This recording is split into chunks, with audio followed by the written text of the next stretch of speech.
Africa, Africa, Africa, Africa, yeah. Mama Africa, we cry for peace. Africa.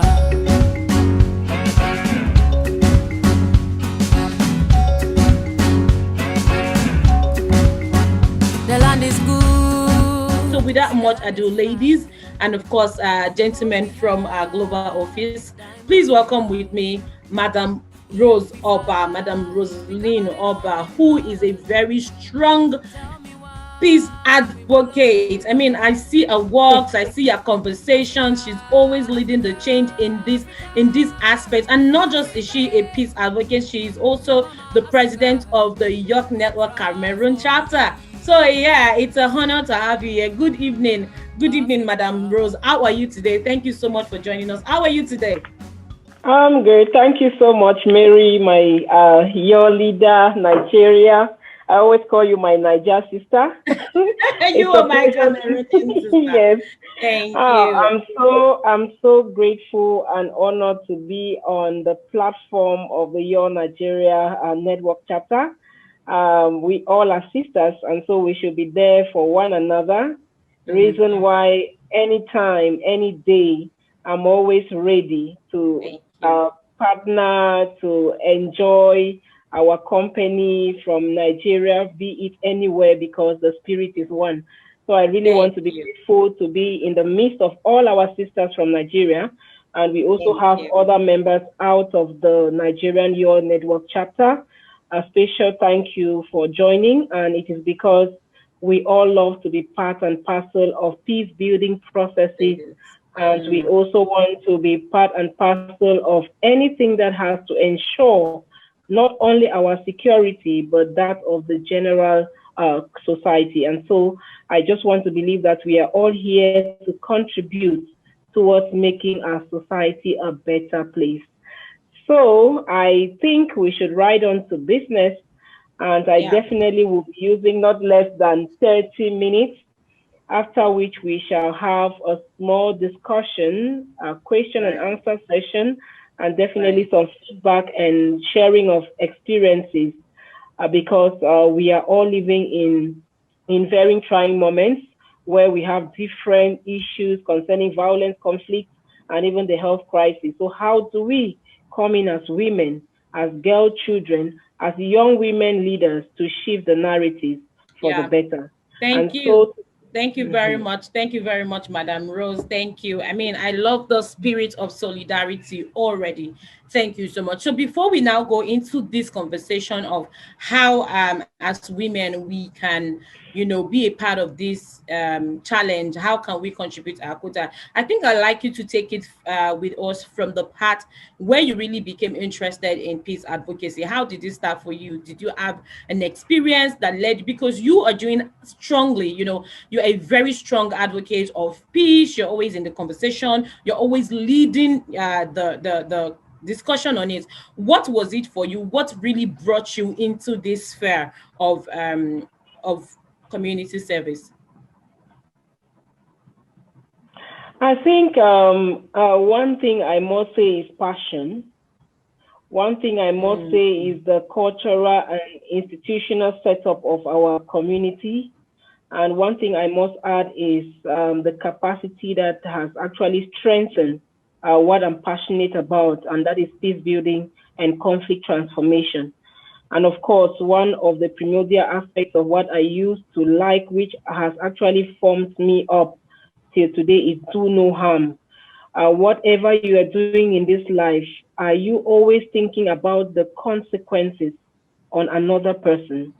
So it started when I was really still small, and I will always make sure that at the end of the day, if something is missing in the house and my dad wants to point fingers, and if he does without actually investigating well, it definitely is going to spark fire. So I always want to ensure that we call a spade, so that at the end of the day, people can own up to whatever they are doing, so that peace can reign, and that the wrong people don't the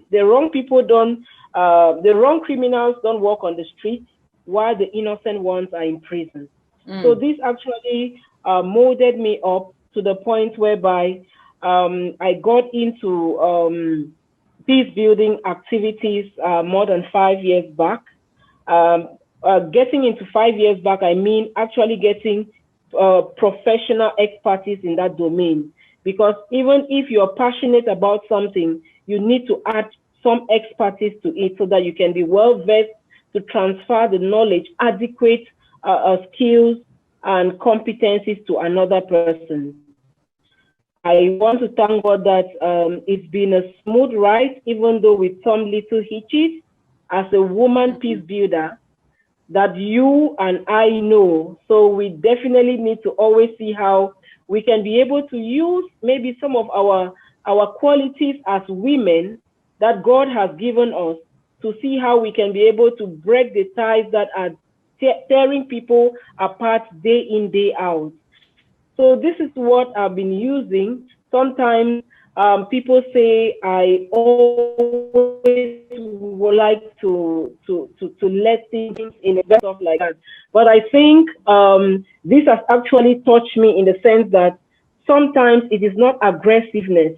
Sometimes it is not how loud you want to make people to understand your own points, but it is sometimes how ready you are to talk to another person in a very cordial mode, knowing that both of you are coming from different backgrounds with different perspectives. And so we just need to embrace each other. We need to accept and affirm our differences, and definitely the world will turn around for you and I.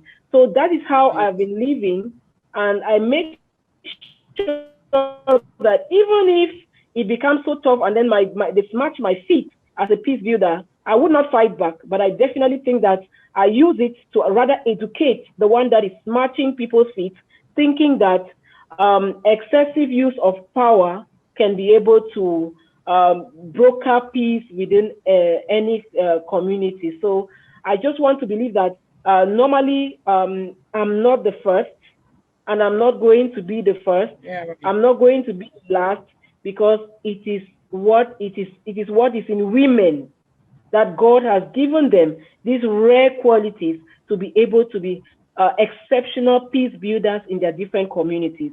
So reason why I must say, if any woman sits here today to narrate her own journey, definitely you will start seeing some of these qualities that I have just mentioned in their own stories. Great. Which means that we all have these little but mighty steps that we can use in order to shift the narrative for communities to witness sustainable peace and security within their setup. Yeah, thank you. And that's also stressing the fact that we all have a role to play in the conversation of peace and security. So let's get into the conversation proper now. As women, who are change makers, or who are looking to be policy makers, who are looking to become, to take that lead in the society or in the community, how can we really begin to actively be involved in this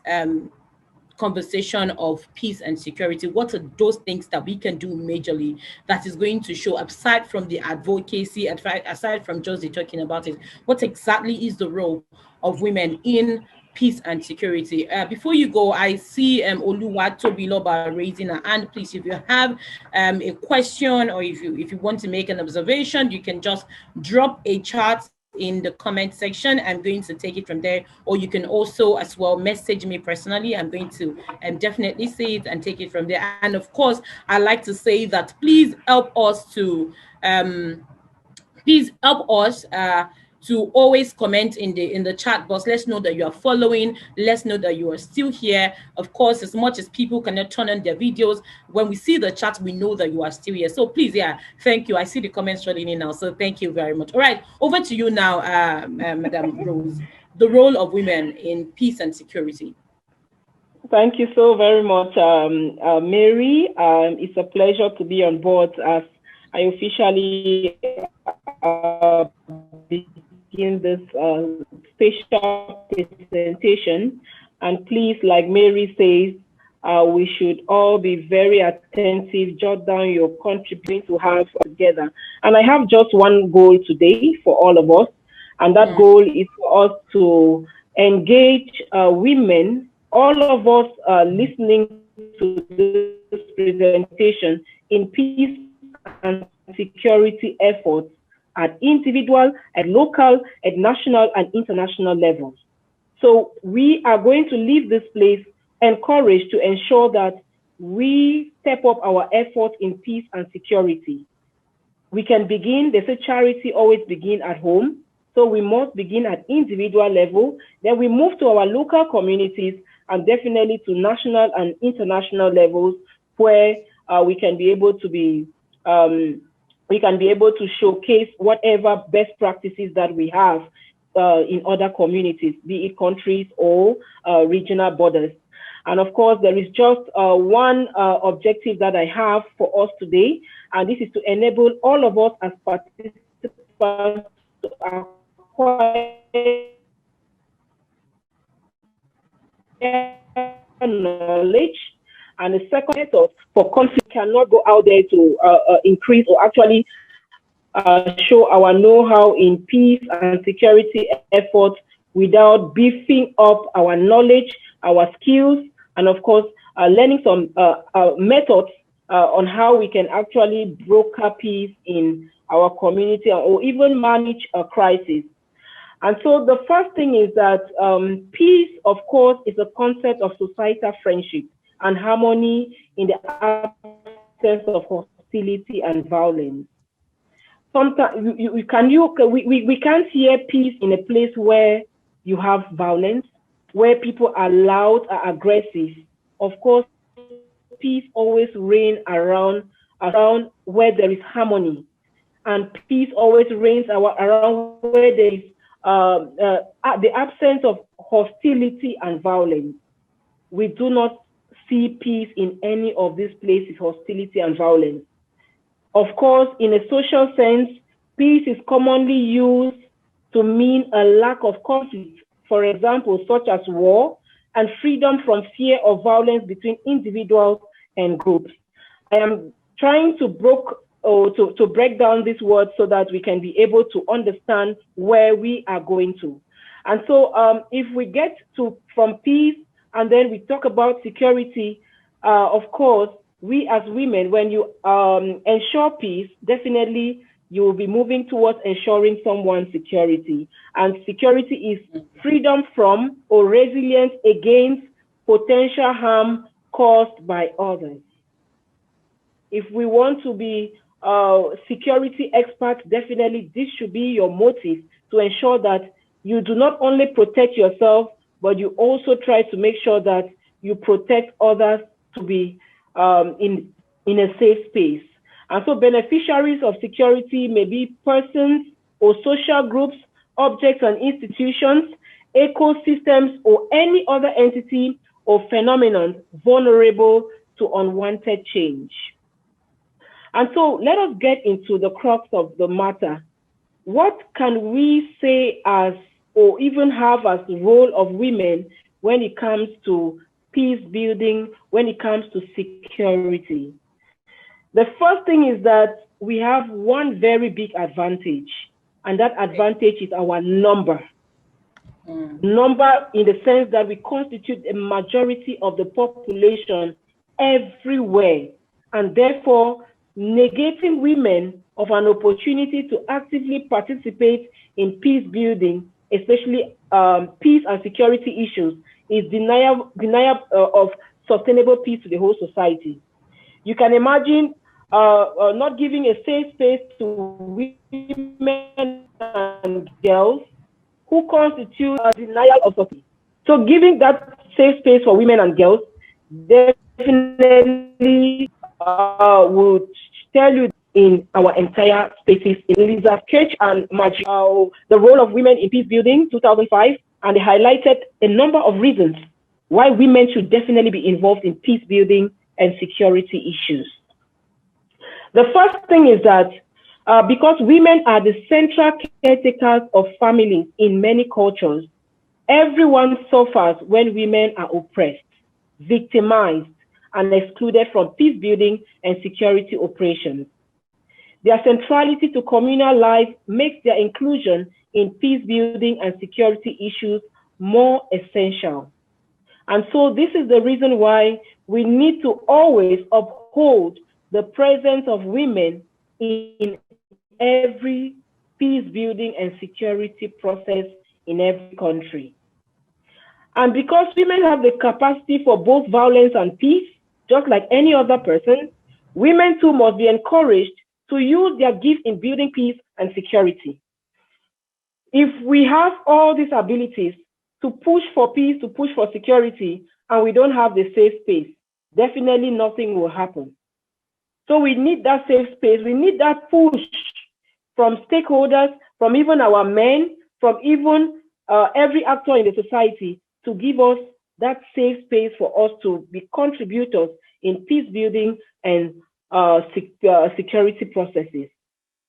And we cannot even talk about women, peace, and security without articulating on the UN Security Council Resolution 1325 on women, peace, and security. And let us remember that this resolution recognizes that civilians, particularly women and children, are the worst affected by conflict, and that this is a threat to peace and security. And this same resolution 1325 includes calls for women's participation in conflict prevention, the UN resolution 1325. That actually is a big push to women, especially when it comes to calling for women's participation in conflict prevention and security issues. And I must say that this resolution 1325 has further mobilized women around the world to recognize the important role women play in peace building, to mainstream gender in peace building. Usually, we will not even think about mainstreaming gender in our different spaces when it comes to peace building issues. But today, we are thankful for this UN Resolution 1325 that is actually pushing governments and stakeholders to give that space to women and girls to be able to add their voices in the peace building processes as well as security issues. Of course, we must recognize the fact that women have the potential to play a critical role in peace building and security processes. And why do I say so? They can be able to use and manage land and other natural resources while meeting water, food, and energy needs in households and communities. And of course, this is very, very important because when they manage these essentials in every society, definitely their voices should equally be added to peace building and security processes. And evidence indicates that women participants in peace and security processes are usually focused on the spoils of war and more on reconciliation. They try to be solution oriented. When a woman is on the dialogue table, she wants to see into it that the particular crisis situation is resolved. And they are always people oriented in their actions. And they always want to ensure that at the end of the day, there is economic development, there is education, there is transitional justice, and these are all critical elements of a sustainable, peaceful society. And so how can we as women engage in peace and security in our different neighborhoods, communities, and countries? Do not think that the little that you know is so small not to create an impact. But I must assure you that you definitely need to begin from small, and then you will see the greater results. We just need to be intentional about what we are doing. We just need to be intentional. That's what I always like this word. And like the global president, I liked when she used it during the launch of the reading club. This is what we need to start developing, to be intentional about every step that we take, even in peace building and security. And so the first thing I would like that we all adopt as women peace builders, as lovers of peace and security, we need to apply active awareness skills when dealing with conflict and insecurity. Active awareness skills means that you need to actually be very, very conscious of the happenings around you and take conscious steps in order to see how you can be able to deal with it, especially with issues that are centered with conflict and insecurity. And of course, you need to also recognize conflict and insecurity and know when to intervene. If we don't know how to do conflict analysis, if we don't know how to even detect that there is something that is not going right, definitely we would not even know when to come in.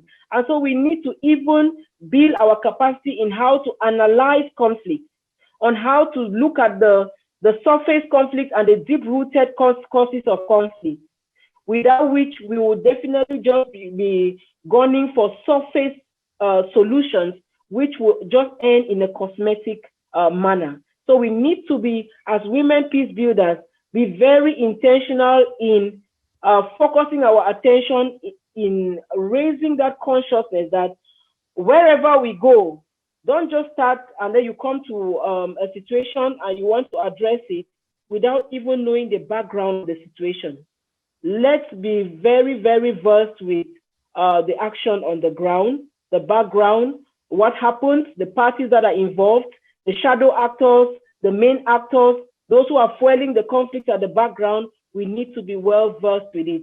Otherwise, if we don't have these abilities as really experts of peace building, definitely it's going to make us to be very, very volatile when it comes to adding our voice in peace building processes.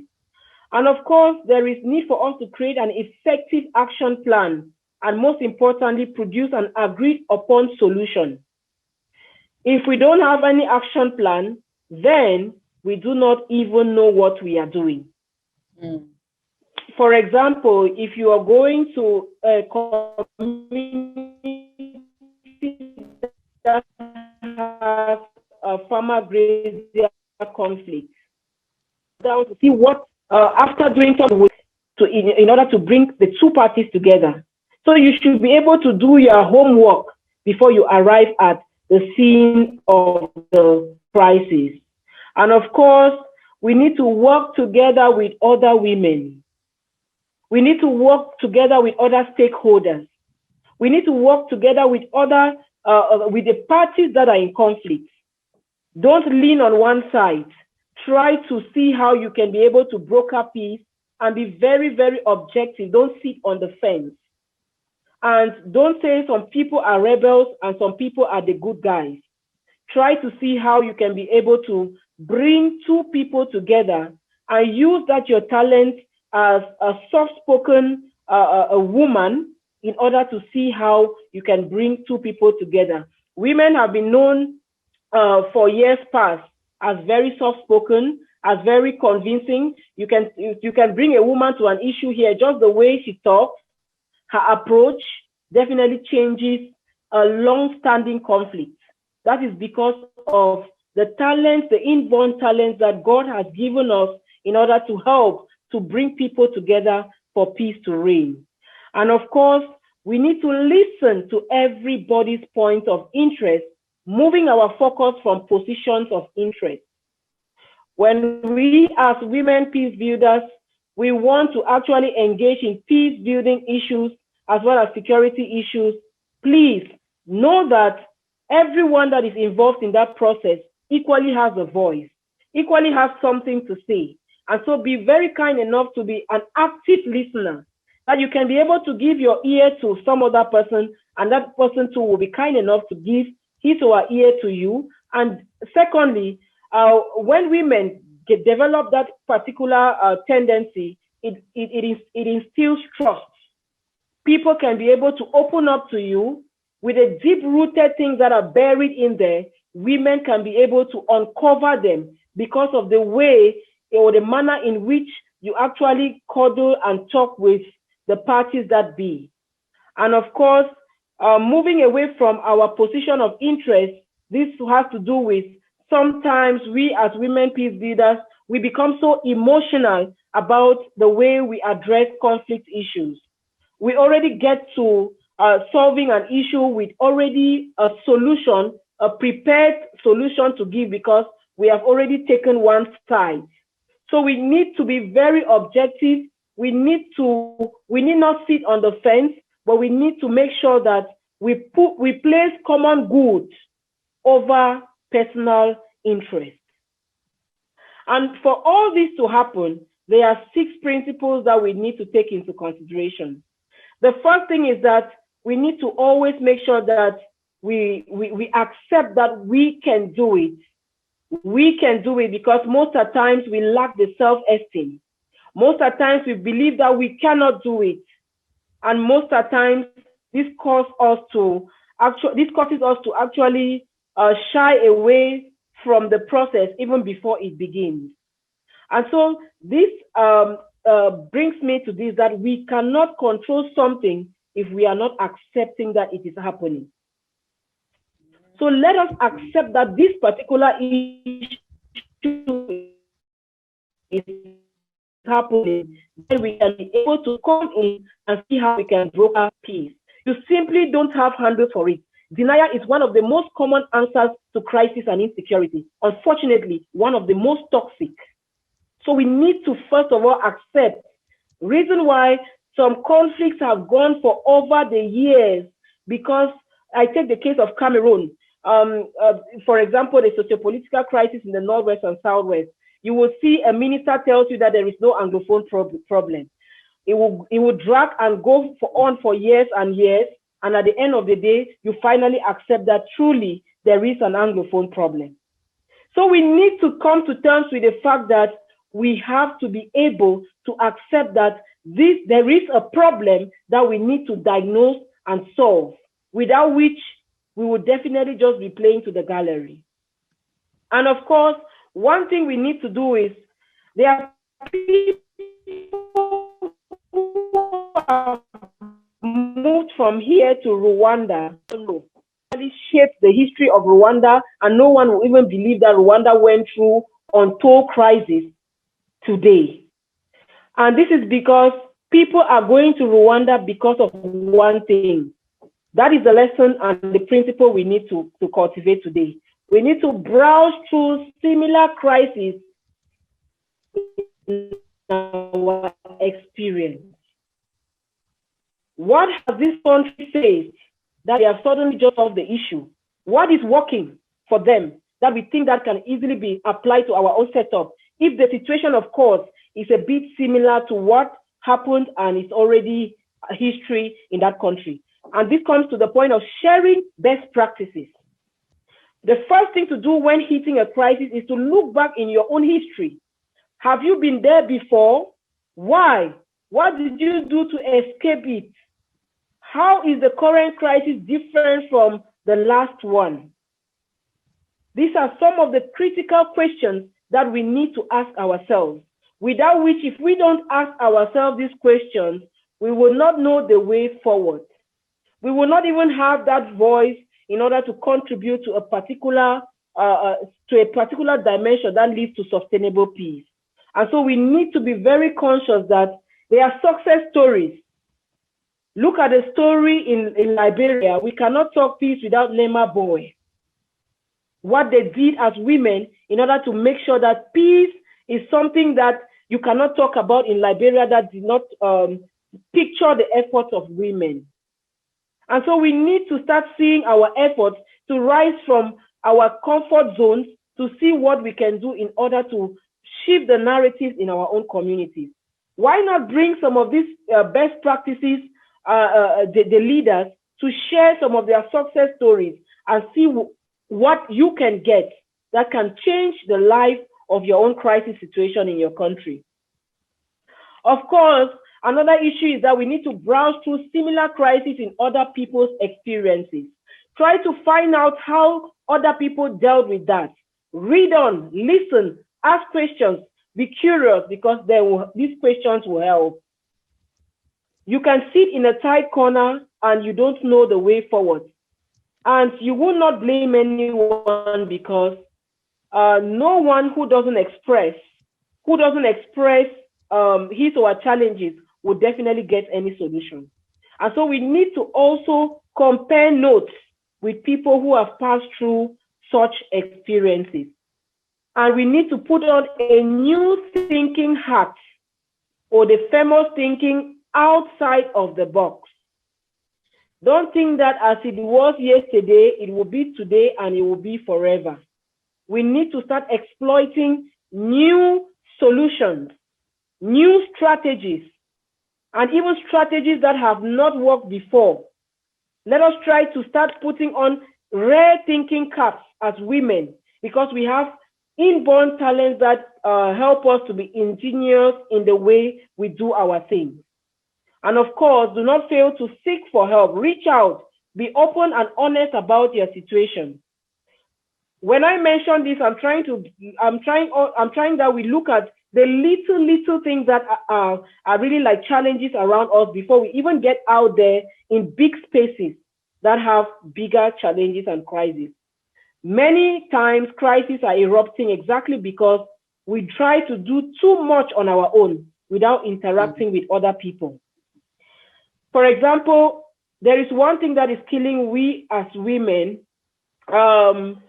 We think that if it is not Mary, then that effort by Esther is futile, because we see only Mary. We see only my effort. So you want to always water down your sister's effort because she is the one standing in front of a great idea. It's time we women, we start supporting each other, because there is a time that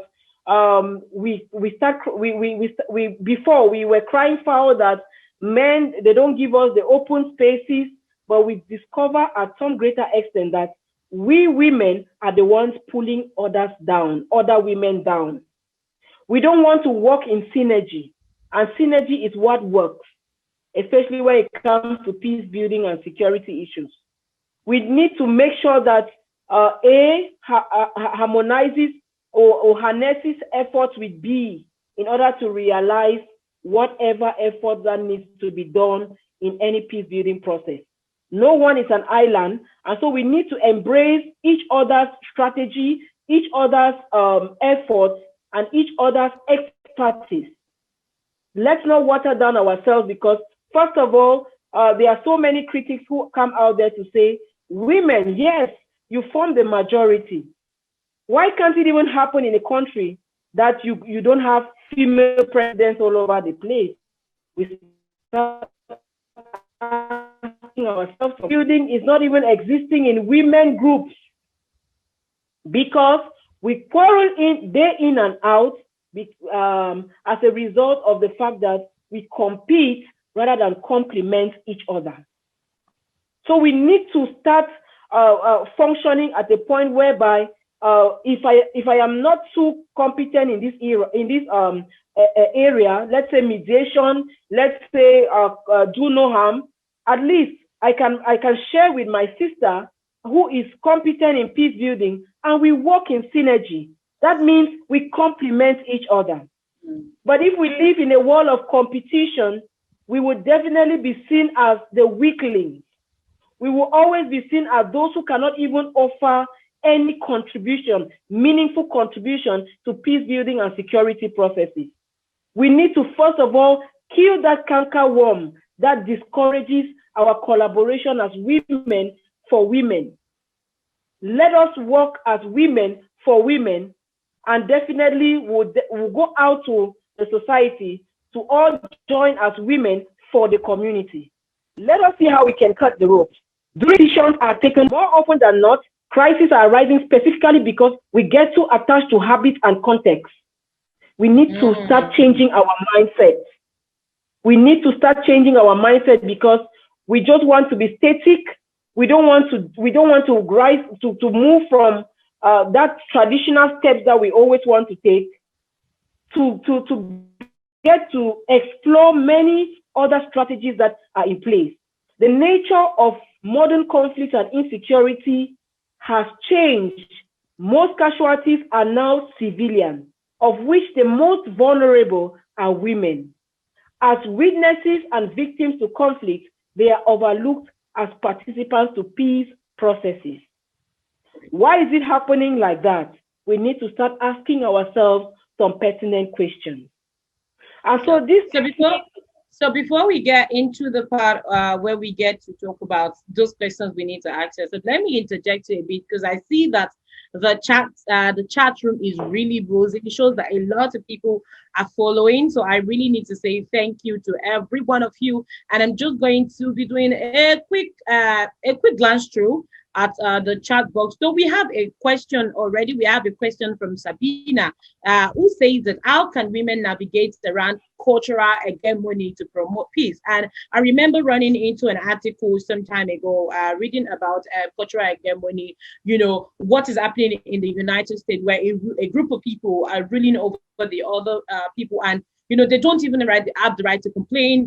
You cannot even say anything. And the funny thing is, it doesn't only happen with culture, right? It's like in politics and economics, even in morals, in ethical parlance, and in just different societies. So as you're rounding up, please, you're going to all post touch on that so that we have that as a conclusion. Also, I'm also going to point out what women, ladies in here, have been putting in the comment section. Rebecca says, do not think that the little you know is too small, make an impact.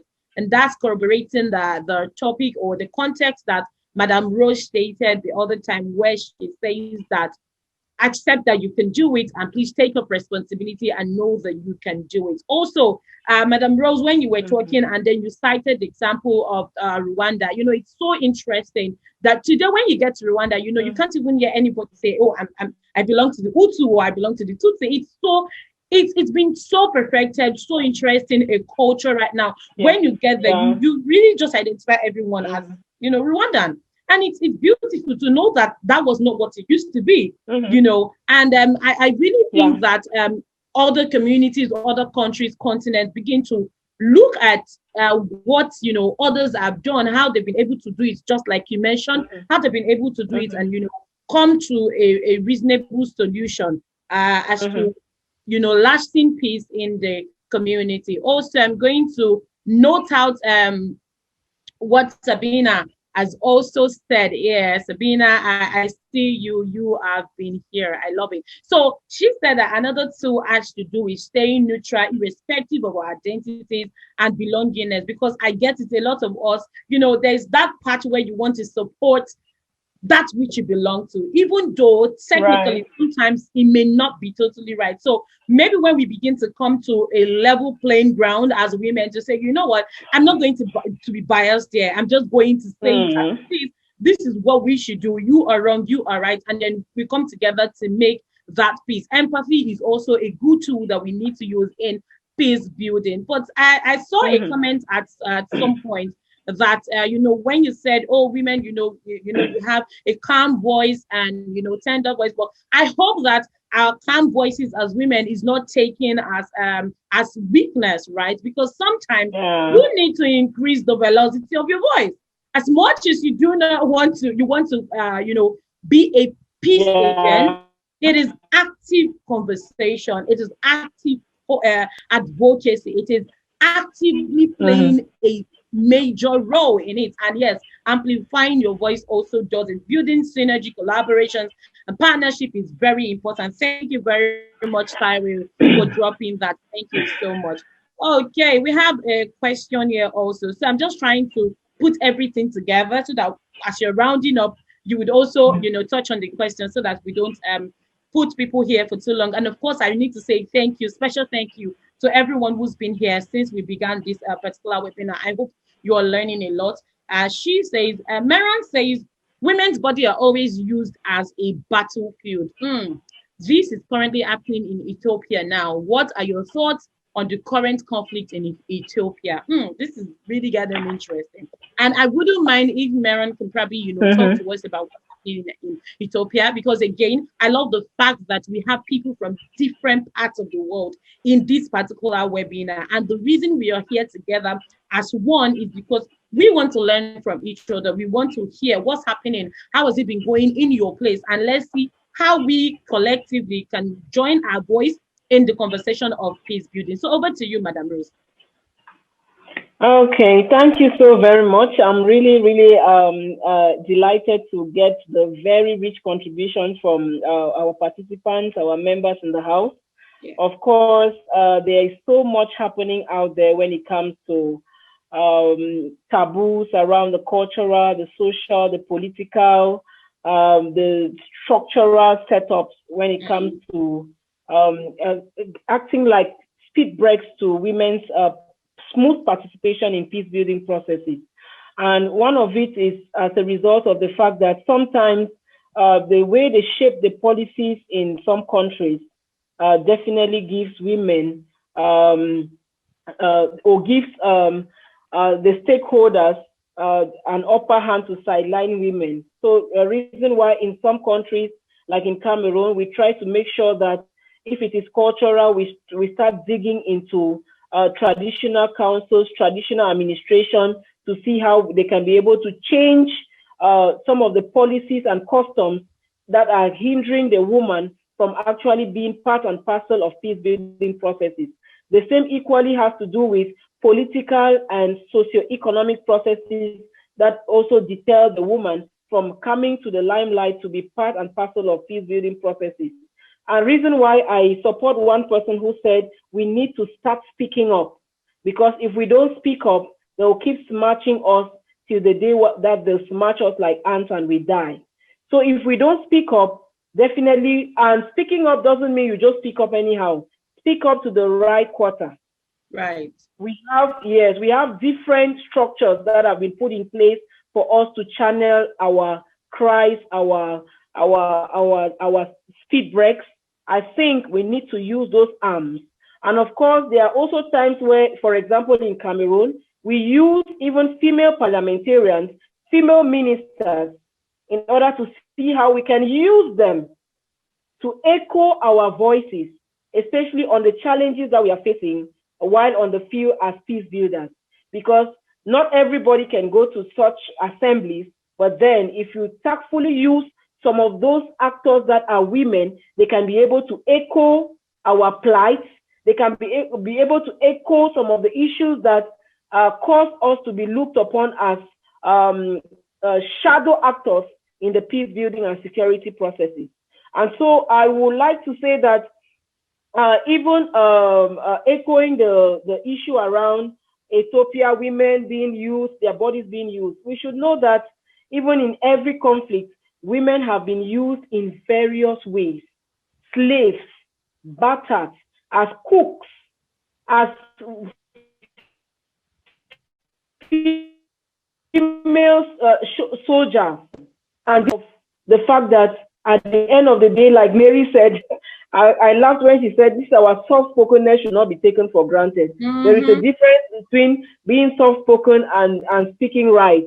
And so we need to start breaking this barrier. There are times that even when we are victims of conflict, we shy away from speaking up. But I bet you we need to start speaking up, because if the stakeholders don't know what is happening,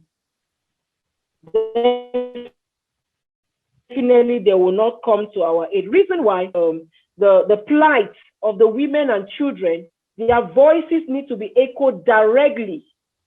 Don't speak on their behalf, because when you let somebody who has been battered in conflict to speak, you are not speaking to one man, you speak to the whole world. Definitely it's going to raise eyebrows and action will take place. There are so many issues. Women have been victims of rape.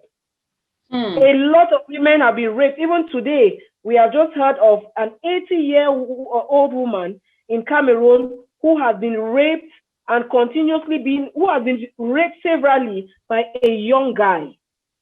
Because 80 years, like an 80-year-old lady who is like, the fact is that humanitarian actors come, give her rice, give her assistance, and she lives alone. All the children have died. So there is one guy who targets that mother. He doesn't only rape her, but he rapes and collects those humanitarian support to that lady.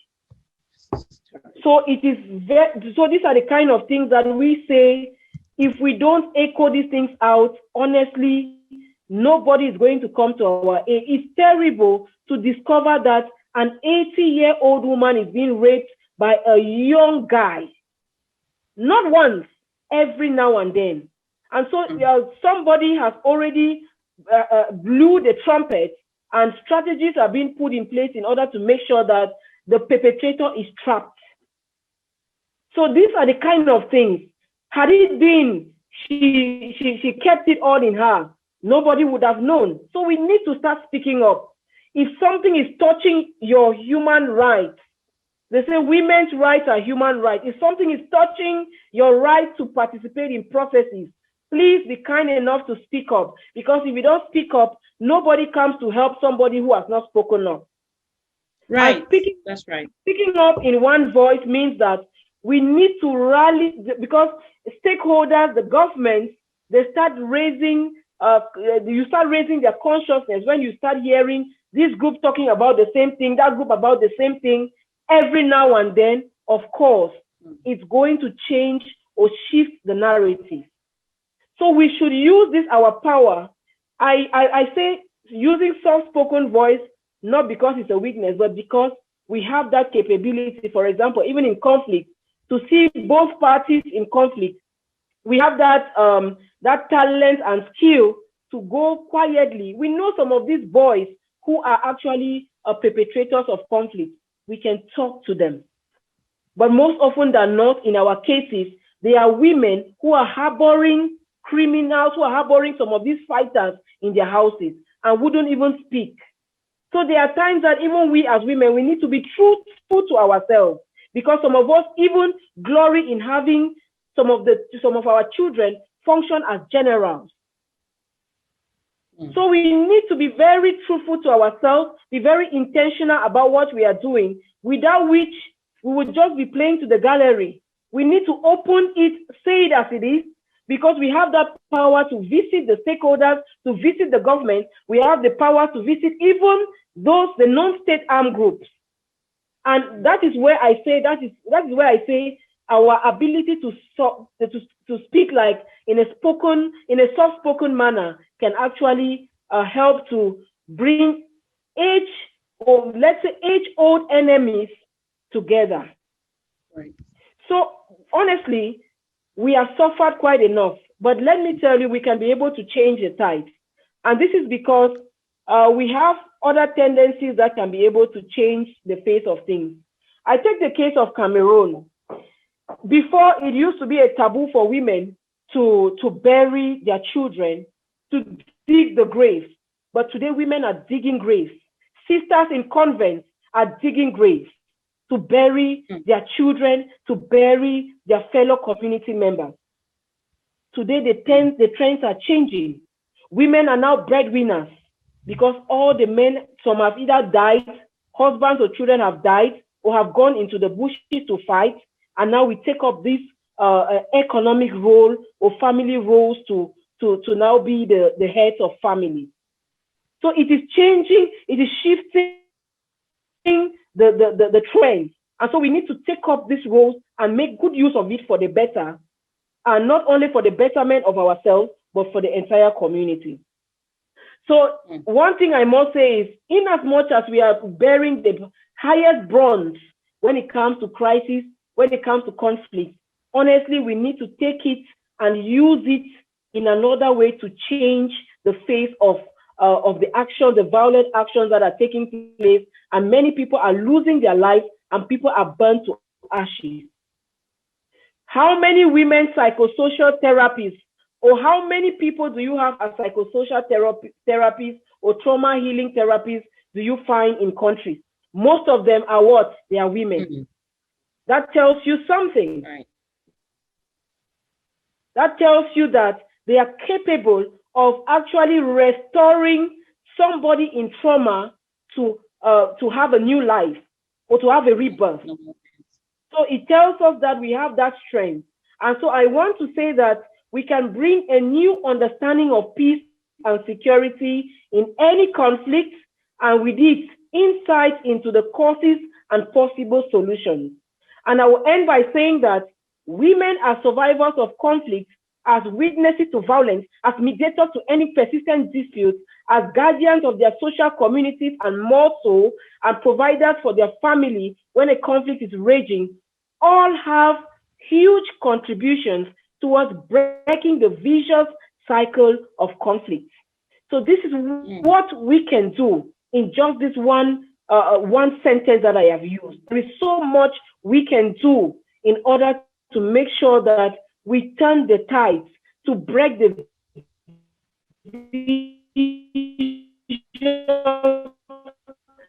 cycle of conflict.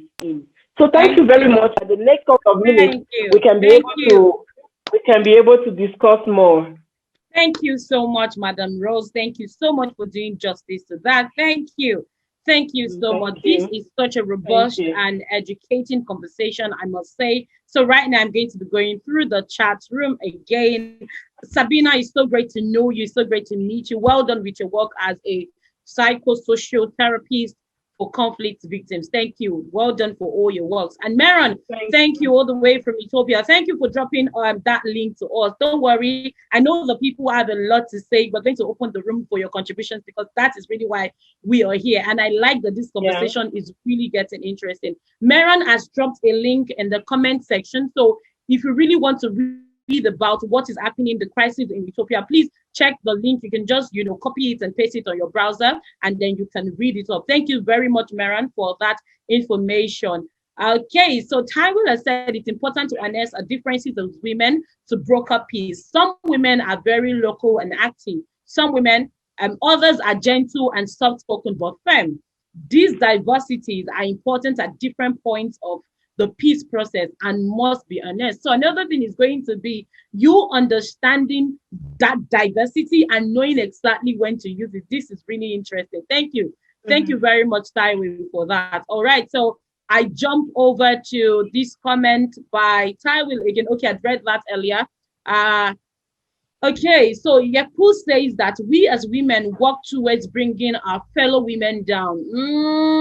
We suffer from the me, myself and I syndrome, which is not helping us move forward towards building sustainable peace in our community. I really think this is one that everyone should think about.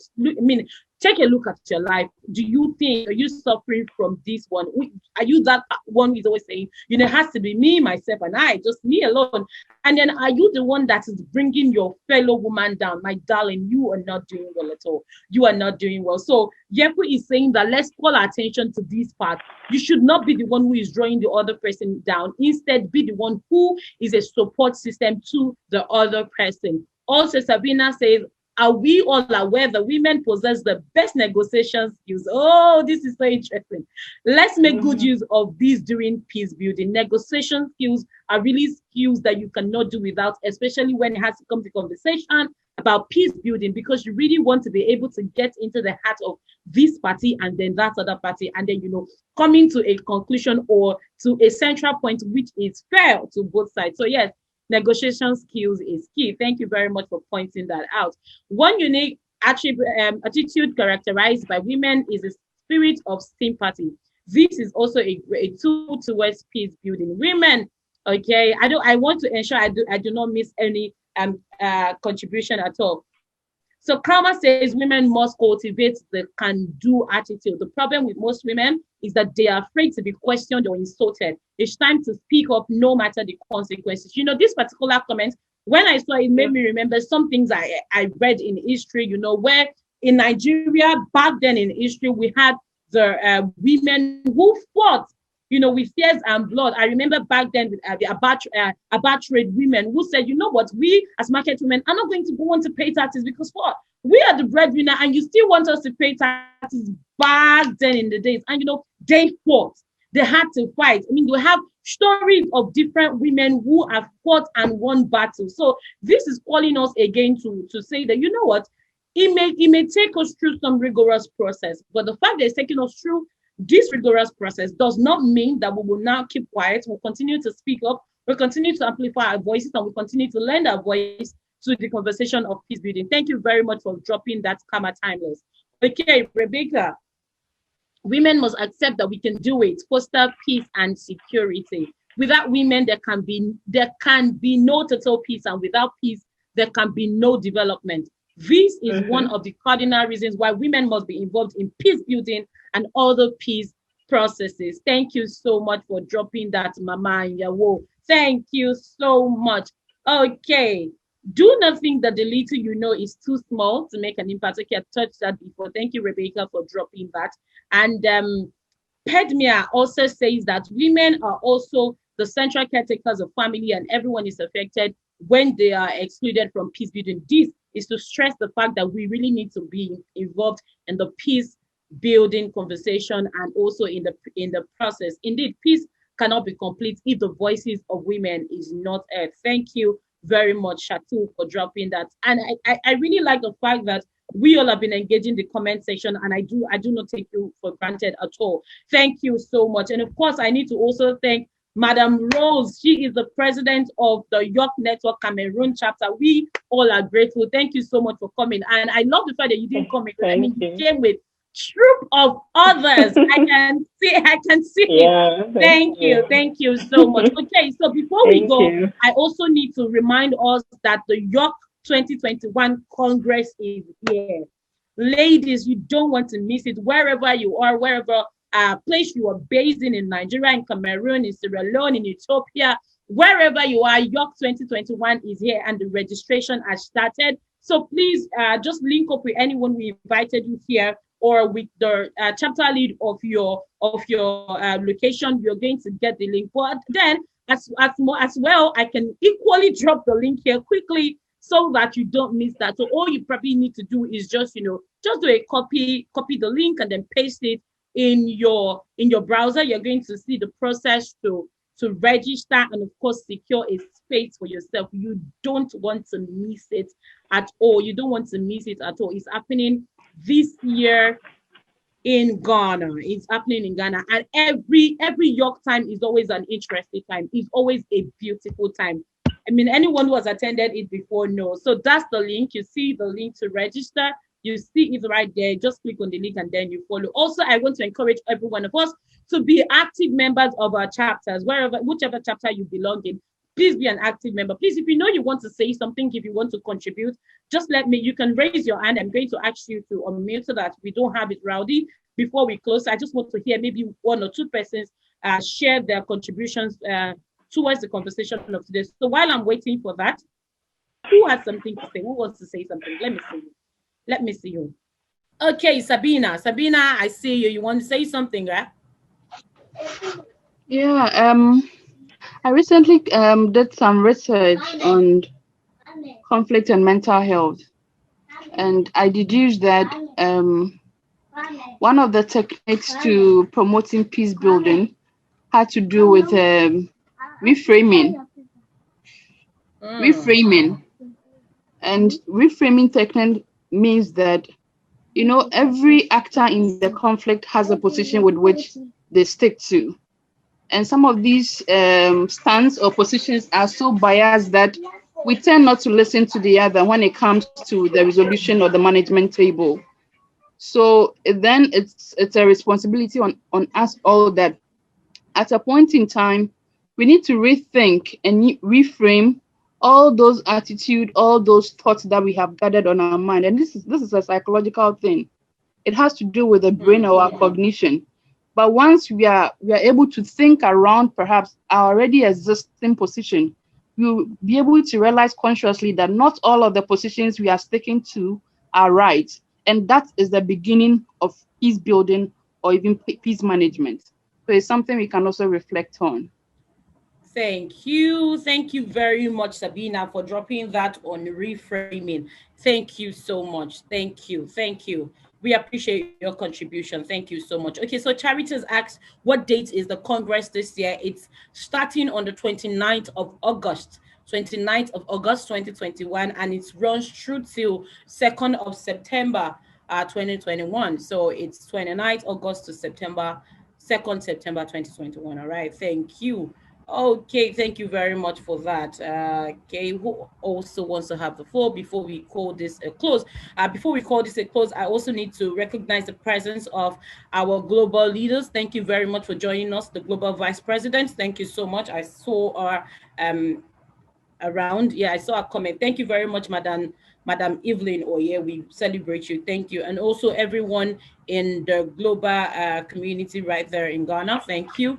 Thank you, Mr. Chia, for being here. We appreciate you. And of course, everyone who is joining us from different countries, different continents. Thank you. Thank you so much. Do we have any other contribution before we call this a close? I also need to specially thank all the executive in the York Nigerian chapter. Thank you so much for great work and effort you have put into this. Thank you so much to Dr. Hoodwak, who is our vice president. Thank you, Madam Rose. I like to call her Lady Rose. Lady Rose, thank you. Thank you, my Thank friend. you. Thank Yeah. you. So Thank we you. have a lot of roses in this particular conversation, right? So thank you to First Lady Rose. That is First Lady Rose now is our York Network Cameroon president. Okay, yeah, that's it. Now, our second Lady Rose is our own Madam, our media and liaison officer in Nigeria. Thank you very much for all the work you've been doing. Thank you for keeping communication up to date with our members. And of course, our able secretary at Madam Precious. Thank you so much. Lady Mandu, I see you right there. Thank you. Thank you so much for coming in. Do not miss, I see you. So I'm going to be doing a shout out to everyone I see here as we put this, as we call this a close. Thank you so much to everyone. Thank you for Taiwo. Thank you, Maron, for coming. Thank you, Madam Princess. Thank you so much. Thank you. I know what it means to be here for you at this time. Thank you. We appreciate it. Thank you, Awa Abdullahi. Thank you so much. Thank you. We love you. Thank you for joining us. Choma Orajaka, thank you so much for being here. Thank you, Maron. Thank you, Sochum. Thank you, Sabina. Thank you, Inya Ode. Thank you, Joyce. Thank you, Mama Anyawo. Thank you, Amaka. Thank you, Charity. Thank you, Kamal. Thank you. I mean, there's a lot of people to say thank you to, but guess what? I'm not tired of thanking you because it means a lot that you are here. Thank you to Yepu. Thank you, Amela. Thank you, Dr. Etenam. Thank you, Ruth. And thank you, Lady Precious. All right, thank you. This is where we're going to call it a day today. Don't forget all the announcements I've made. Join your country chapter and be an active citizen, be an active member. That's what I mean, be a registered member. And of course, I can't wait to see every one of you at the Congress. We are going to bring another webinar your way very soon. And this time around, it's going to be another interesting. Just watch out for any webinar that is coming from York Network Nigeria. It's always power packed. You know now. You know how we do it. Thank you so much, everyone, for being a part of this. We are really appreciate it. All right. Continue to be agent of peace wherever you are. Continue to lead peace. Continue to be someone who is peaceful and ensure that you are security conscious everywhere you are. Guard people around you. Guard everyone also. And I'm sure that we all are going to meet at the top. Africa, Africa, Africa, Africa, yeah. Mama Africa, we cry for peace. Africa.